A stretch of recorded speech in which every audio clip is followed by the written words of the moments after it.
Hey, everybody, we are going to talk about Disney today. I'm joined by Rick Munarez, who is a Disney aficionado like myself. I think both Rick and I are annual pass holders. We both have done videos on Disney before, and we're both, I think it's fair to say, generally very positive when it comes to the company's long term future. Um, but I wanted to take a more negative view today and see what happens to Disney if things go wrong. Before we dive in, take a minute and check out fool.com/Frankel, the link you see on your screen. You get the top stocks to buy right now from our sponsor, The Motley Fool. It's the best way to support this work we are doing on YouTube. Again, fool.com/Frankel. So, Rick, there's a lot of different components of Disney's business. So when I ask the question, what would a recession mean to Disney? It's not just as simple as, it would be a good thing. It would do okay. There's a lot of parts. You have the theme parks, obviously. You have the TV networks. You have the streaming service. You have the film studio. You have the cruise line, which is getting much, much bigger these days. Disney's cruise line used to be like a tiny speck of the business, and now it's really becoming a Carnival and Royal Caribbean competitor. So first, let's take a look. I want to just kind of give some general statistics here about. We'll save the theme parks for a minute. First, let's talk about some parts of the business that would take a hit probably. I think the most obvious one would be merchandise sales. Retail sales in general. People stop buying things they don't need when times get tough. Is kind of the best way to say it. Does my daughter want the next princess dress when it's in the Disney store near us? Yes. Does she need it? No. Don't tell her that, but she doesn't need it.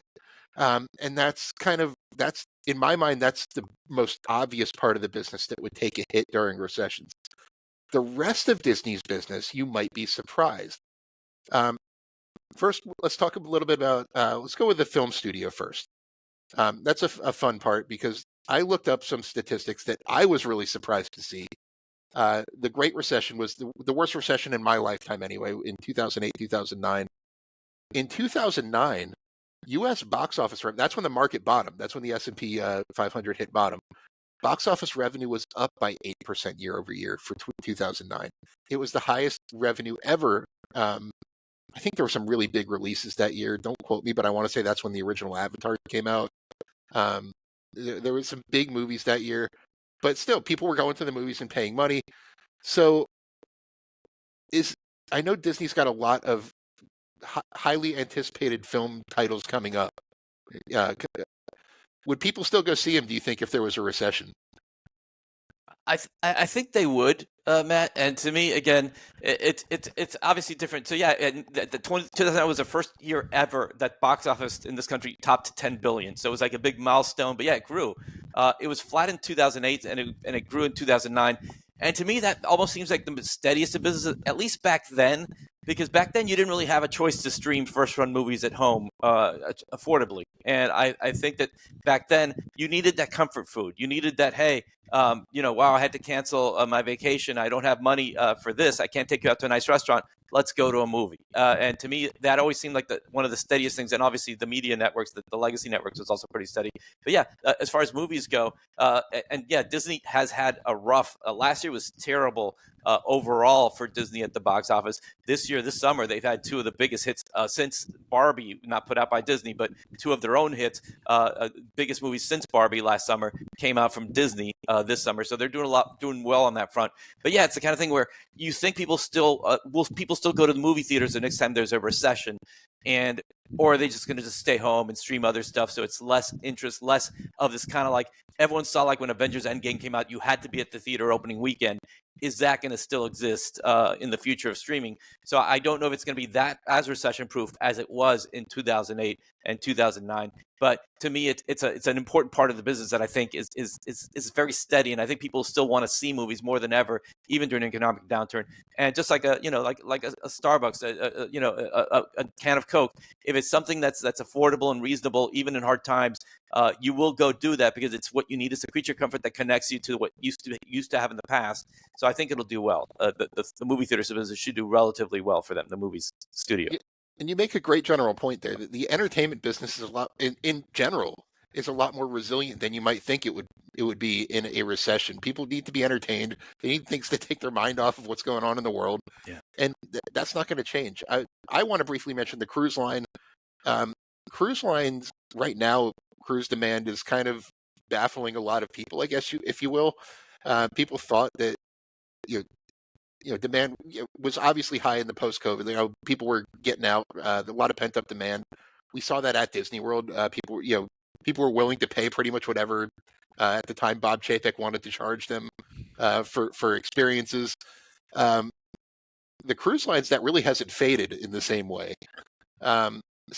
And the other thing that cruises have going for them, it's really interesting to point out, is if you're going to take a trip to Disney World, you might plan it 3-4 months in advance, whatever. Cruises are generally booked 1 to 2 years in advance. So if I book a cruise now, pay for it, and then a recession hits in a year before I'm about to go on it, am I going to cancel it? Probably not. That alone makes cruises a little bit more resilient. The first time I ever cruised was in 2009, and that was actually I was on a Carnival cruise ship while the S&P bottomed. Every time I go on a cruise, the market tanks. But I think the cruises will be resilient. Rick, I know you know Disney's streaming business very well, and you know Netflix well, which has some good data on how it's done in a recession. Do you think people would cancel their Disney Plus subscriptions if a recession hit? Yes. So again, Netflix is a great example. Netflix was one of the few stocks that actually rose in 2008. So it was kind of like, and again, it was mostly because it had such a big gain earlier in the year, so that it sort of, when it started falling with the rest of the market, when the recession became more apparent as the year played out, it had that locked in. But you do have a case where, streaming is important, and I think it's very easy to almost use it. Hey, we just need streaming because we're going to be at home a lot. We're not going to go out, let's say, to the theater. We're not going to go out to a restaurant. If we're not going to do that, we can at least afford to keep entertainment at home. The one thing that's different is that there's a lot of choices now. And while Disney is pretty much standard, if you grow up in a Disney family, like you and I have, Matt, but some people will be like, hey, I really don't need whatever the next Marvel or Star Wars thing is. I can catch up with The Mandalorian later. I don't necessarily need to see Bluey cartoons because I don't have a young kid around the house. So it's easy to cut them these days. And I think that's one thing, 2008, 2009 versus now, is on the media network side, which is basically what streaming is replacing. In 2009, fiscal 2008, Disney actually increased revenue, increased earnings. 2009, they took a hit. They were down 4% in revenue and down 20% in adjusted earnings per share. The one segment for Disney that actually rose that year, that fiscal year, so this is the year till September, from the end of 2008, from the last quarter of 2028 calendar quarter to the end of the third quarter calendar quarter, ends in basically September of 2028. So the recession ended during that quarter, is when the recession officially ended, with GDP growth picking back up. During that period, the one segment was media networks. And to me, it's a different world now. It was up just 2%, so it wasn't like this big driver. Back then, we all had cable, satellite television. We couldn't let it go. There was no cord cutting because, it's what did you have? You had a fledgling Netflix that was just starting to dream of streaming at that point, but no streaming TV service like the TV, YouTube TV and stuff like that. You had to deal with the fact that you had to keep that cable going. That was steady. Now it's very different. Now the TV networks, it's going the other way, and there's also advertisers. In a recession, they're going to spend less to get a lead. So that market's going to maybe take a hit depending on how deep the recession is. But as far as streaming goes, I think it's going to be the steadiest part of it because it's still growing. It's still worldwide. But again, Disney has raised prices over the last couple of years, like every other streaming service, to try to get profitable, as it will be now with that segment. So I don't think it's going to be the same, bastion of safety, like, oh yeah, the streaming services, the media networks will save us this time. It may be something, as you mentioned, even as simple as a cruise line to save them this time around, or maybe even the studio, which was the hardest hit in fiscal 2009. Yeah, so now let's get to the parks. Last but certainly not least are Disney's parks. And if you look at how they did in the last recession, it's kind of a mixed bag. On one hand, attendance stayed pretty resilient. In 2009, Disney's attendance was pretty much flat year over year, which is impressive given the worst recession in a generation. But at the same time, they got a little bit more aggressive with discounts, promotions, special events, things to bring people in. But at the same time, they're kind of doing that now, in the sense that investing, as we're going to talk about a different video, $60 billion in their parks and experiences division. In a recession, would people drive to Disney World to see the newest roller coaster? Yeah. I mean, I have.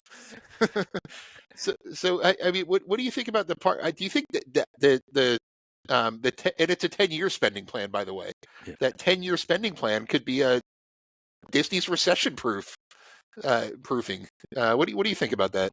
Yeah, I think the theme parks again, and maybe I'm not as rosy as you are. It's if a recession comes, I do think that again, the easy plan is to say, hey, kids, we're not going to be able to go to Disney World. Spend, especially the two of us that live in Florida, it's an easy trip to justify. But if you're out of state or even out of the country, you're talking about several $1,000s. Even more if you want to stay on property and do it right, which is really what you have to do if you're going to spend a week on property. It's a very expensive situation. So you can easily see a family saying, hey, you know what, we're not going to afford Disney World this year. But, instead of a week at Disney, I'm going to give you a year at your local Six Flags or Cedar Fair. Well, now they're the same company. Whatever local amusement park you have, that's going to have to do. So there's an easy trade down option right now, not the same quality that you get at a Disney or a Universal park, but it is an option that in a recession, that's going to be one of the easiest things to cut. You mentioned cruising where you really have that deposit there. You have all this thing. Disney, you also have to make a deposit if you're staying on site, but it's very easy to say, hey, you know what? I've changed my plans. And if you do it before a certain date, you're going to get the deposit back. I do think that that's an issue.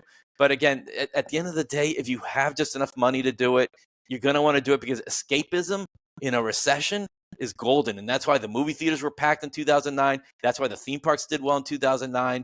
And hopefully that's the way it is in the future. But I do fear that just the fact that people are spending 40% more now per capita per person at a park right now than in 2019 for all the things that Disney's doing to make the parks more attractive and feasible and upcharge experiences and just charging more for stuff. It is something that does worry me about the theme parks in a recession. Not just now that there's a lull, just coming off a big celebration where they had a big uptick in traffic the last 2 years. I am concerned that a recession may hurt the parks. It's not something that you can say, oh, it worked out last time, it's going to work out this time. It might be different this time. Yeah, so I think the big takeaway is Disney's more resilient than a lot of entertainment companies. I'd rather own Disney stock than Six Flags during a recession, for example, but it's not totally recession-proof. There are a lot of parts of the business that could take a hit. The extent of that hit it would remain to be seen. Depends on how bad the recession is too. There's a lot of big moving parts there, but really interesting stuff. A lot of different parts to unpack. Rick, thanks for joining me, and please leave me any questions. I'll do my best to answer them individually. Thanks for watching. I want to thank The Motley Fool for sponsoring this video. The Motley Fool is a company that provides investing insight and stock recommendations for investors of all skill sets and risk levels. You all know how much I love researching new stocks and trying to find the next best investment, so I'm proud to partner with The Motley Fool to bring you 10 stock picks from their popular product, Stock Advisor. Stock Advisor has beaten the market by more than 4 times, so go to fool.com/Frankel to get your 10 stock picks now. The Motley Fool Stock Advisor returns are 650% as of April 16th, 2024, and are measured against the S&P 500 returns of 148% as of April 16th, 2024.